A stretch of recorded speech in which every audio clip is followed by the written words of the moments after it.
नमस्कार. मी आता प्रयागराजच्या एअरपोर्टवरती आहे. खूप छोटासा टुमदार असा एअरपोर्ट आहे आणि उत्तर प्रदेश राज्यामध्ये हे येतं.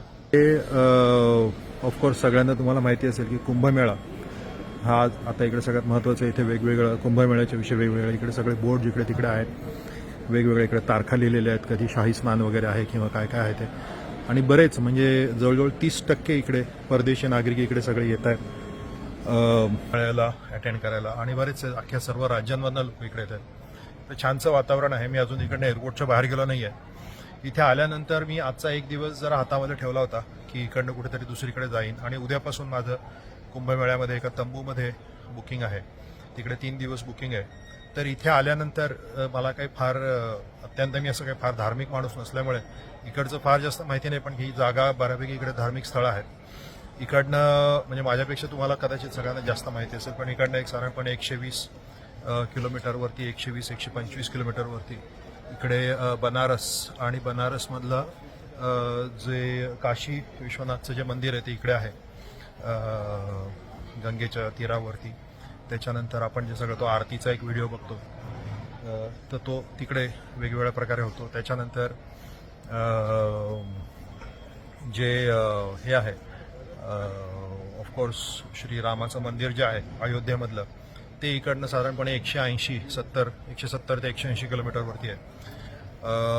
इकडनं साधारणपणे 4.5 तास लागत आहेत अयोध्येला जायला आणि साधारणपणे 3.5 तास लागत आहेत बनारसचं जे मंदिर आहे काशी विश्वनाथ तिकडे जायला. तर इकडे आल्यानंतर बरेच वेगळे मित्र वगैरे ज्यांना जे कोण वेगवेगळे कॉन्टॅक्ट्स आहेत त्यांना कॉन्टॅक्ट केल्यानंतर आतमध्ये जी प्रीपेड टॅक्सी जे आहेत ते खूप महाग आहेत.